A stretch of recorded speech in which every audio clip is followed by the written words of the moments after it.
I speak to you now in the name of God, who is Father, Son, and Holy Spirit.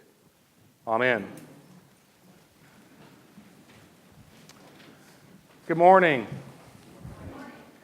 I'd like to talk to you today about a concept and a story. Actually, what I want to do is give you a concept and a story to sort of ponder and think over as we then walk through the Scripture for today. The concept is this, and it's by a German theologian, a guy named Jürgen Moltmann. Moltmann says that all of human activity, all of human history, our day-to-day lives even, is the sphere of God's promise. The sphere of promise. In other words, what we do, not just historically what was done, and not just what will be done in the future, but right here, right now, this is the realm of God's will. This is the sphere of His promise. So we have the opportunity to participate in that promise on a daily basis. The sphere of promise. Now, the story is, well, a bit different. A long time ago, I used to enjoy canoeing. And I actually have a very good friend, a guy named Terry. And Terry and I, we would often go down to the Tiger River and take this little 7 or 8 mile float down the Tiger. We'd leave a vehicle down at Rose Hill in Union County, and we'd come up to the Highway 49 bridge in Union. We'd go underneath the bridge, and we'd put in right there in our canoe, and we would float that 7 or 8 miles. We'd do it almost every year in August. The water was just wonderful. You'd see fish, you'd see wildlife. And because it wandered through the Sumter National Forest, you actually didn't encounter people very often. It was sort of reclaimed wilderness. In fact, there's one spot on that float where you see the remains of an old stone bridge. It comes across to the riverbank, and then it picks up on the other riverbank, and in the stream in between, you'll see some of the stones from where the bridge had collapsed. My gosh, I have no idea many years ago. But it's so old that you can see in the pathway on either side of the river are beautiful oak trees growing up where the road would have been. And this is, gosh, over 25 years ago I'm talking about. Even then, the oaks were probably 80 or 100 years old. So it had been a long time since that stretch of roadway had ever been used. In any case, it was a beautiful, peaceful float down the river. And we did this year after year, summer after summer, and sometimes we'd go to other places, but because we'd become very, very experienced with this canoeing on the Tiger River, we decided that we would try something a little different one year. So how many of y'all are familiar with the Chattooga River? Now, I know that our resident kayaker here, who is shaking his head and smiling, is very familiar with the Chattooga. Well, Terry and I, now this is BI, okay, before internet. So we could not actually pull up and look at where we were going. We just heard a little bit about it. And we knew that there was this beautiful kind of sandy beach where we could put in. So we drove over, and this is sort of where Georgia and South Carolina and North Carolina and Tennessee all come together. Beautiful mountain country. And we went and we put in. And we were easing our canoe into the river right there, into the Chattooga, and we noticed that there are other folks on the river. And they're going by, and they're kind of waving to us. So we wave back, and then we ease out into the river. And it's beautiful. It's just beautiful. The water is just crystal clear, and you can see trout. You can see trout swimming in this grand, glorious, wide pool that we start paddling through. So I'm going to leave y'all for a minute with those two guys on the Chattooga River in their canoe. Now, I hope y'all have also been pondering the sphere of promise as well. The reality of God working in our lives day after day throughout all time and history. Because now we're going to step back into our readings for this Sunday. Now, most of y'all know that we are a lectionary-driven worship experience. In other words, over the course of 3 years, we will go through virtually the entire Bible, Old and New Testament. We'll have special emphasis on Matthew, Mark, and Luke, and John, depending on the year. We'll hear the Old Testament story proclaimed. And in doing it that way, it doesn't allow the priest or the pastor to kind of cherry pick their favorite verses. We have to take passages that are difficult, ones that kind of stretch us. And our reading from Amos this morning does exactly that. And let's make sure that we hear this part that's particularly powerful. I despise your festivals, and I take no delight in your solemn assemblies. Even though you offer me your burnt offerings and grain offerings, I will not accept them. And the offerings of well-being of your fatted animals I will not look upon. Take away from me the noise of your songs. I will not listen to the melody of your harps. But let justice roll down like waters, and righteousness like an ever-flowing stream. Now, Amos is an Old Testament prophet. He describes himself actually in the book of Amos as a dresser of sycamore trees. He wasn't from the priestly caste. He was one of the common folk, right? He had been a farmer, essentially. And he was very concerned about worship in Israel. Because what he was observing and what God has him speak to the people about is that worship doesn't match the deeds and actions of the people. In other words, the stuff that we do in here is not pleasing to God unless our actions, our words, our deeds beyond this place match up. Okay? God does not take delight in our worship and prayer and praise and study if it's just a facade for the Sabbath. If it's just something that impacts our life in this moment, right now, and not when we step out into the sphere of promise, when we step out into the world, if we don't actually walk the talk, then what we do here does not matter at all.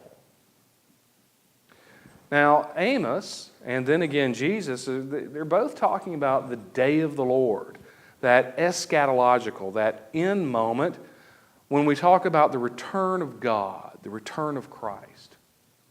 But the reality is, they haven't gone anywhere. They are here within the sphere of promise, available to us and asking us to work in the world to fulfill the promises that we make in here. Martin Luther King actually quotes Amos when he talks about righteousness and justice. Righteousness raining down upon us and justice. Well, those are powerful images, strong words. But they only truly matter if they're put into reality and into action. What we do here is intended to prepare us, to make us ready for what comes when we leave these doors behind us.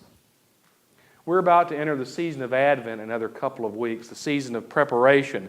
So technically, right now, we're just getting ready to get ready. I wonder if I said that well. The point is, we are looking toward the season of preparation. We're looking toward 4 weeks of just preparing for the coming into the world of Christ at the moment of incarnation. But the truth is, when Jesus is talking to us at this moment about the bridesmaids, He's saying, you need to be getting ready right now.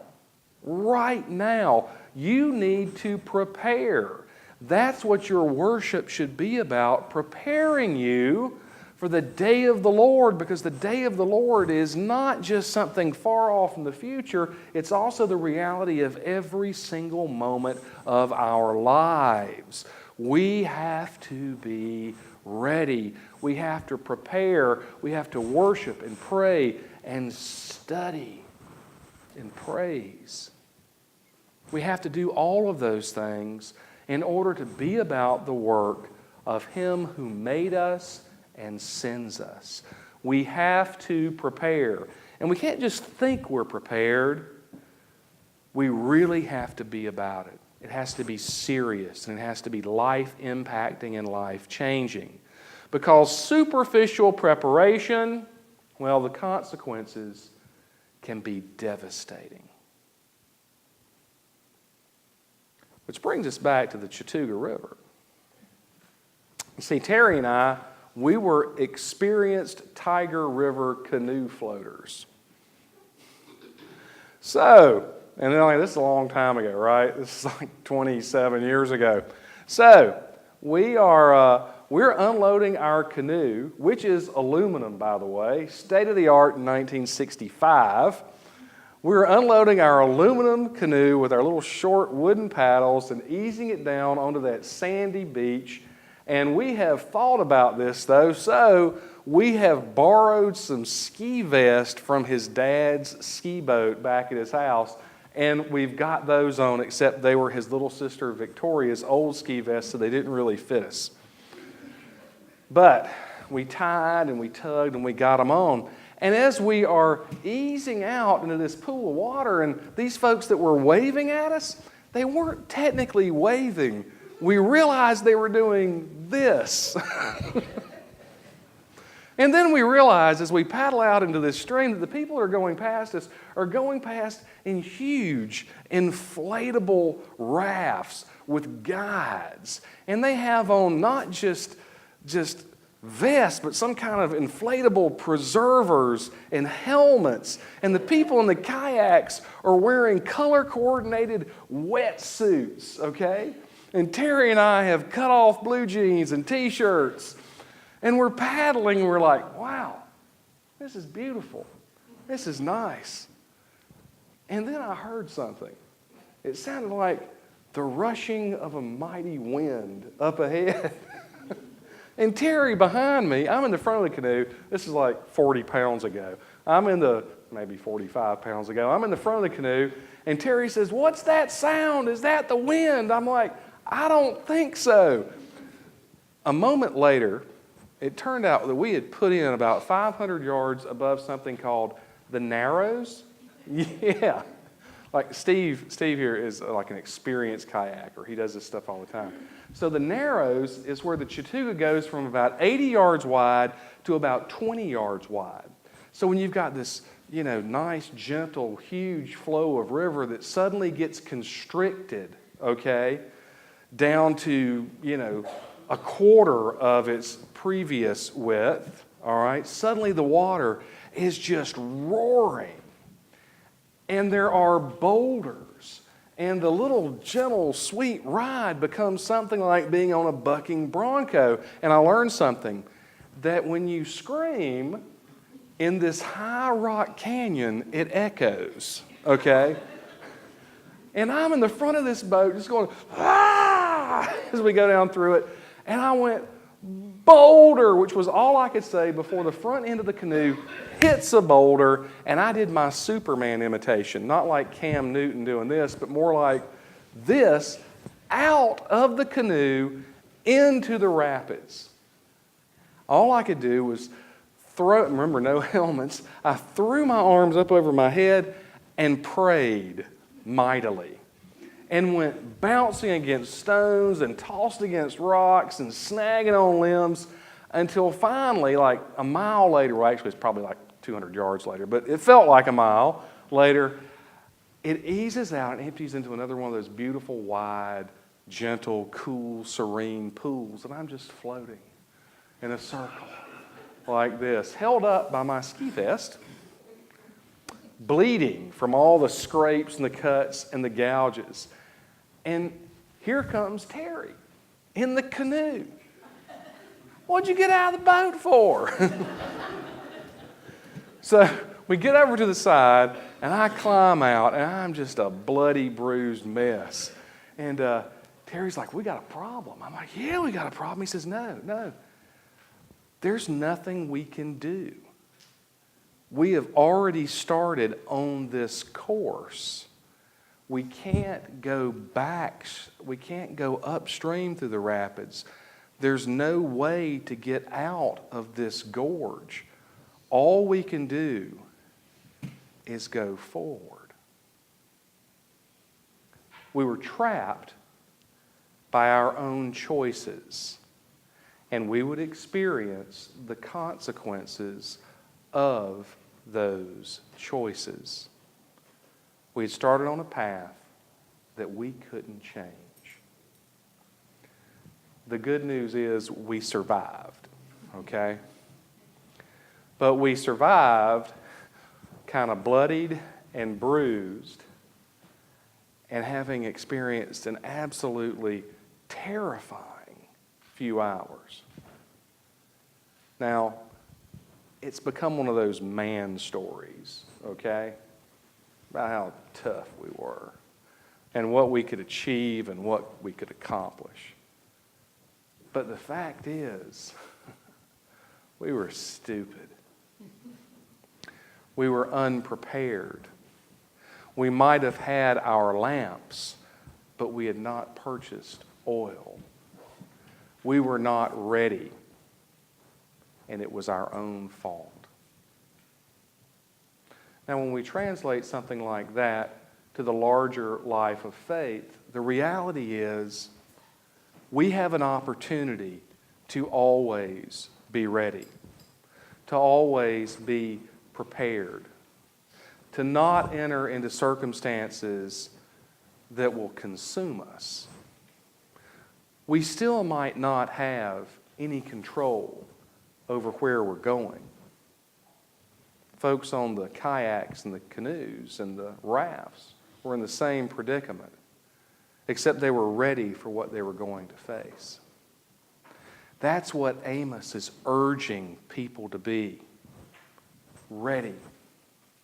So that their worship, their preparation, their praise and their prayer and their study prepare them not for an end moment when God comes, when Christ comes again, but rather to participate fully right now in every opportunity for righteousness and justice. Amen.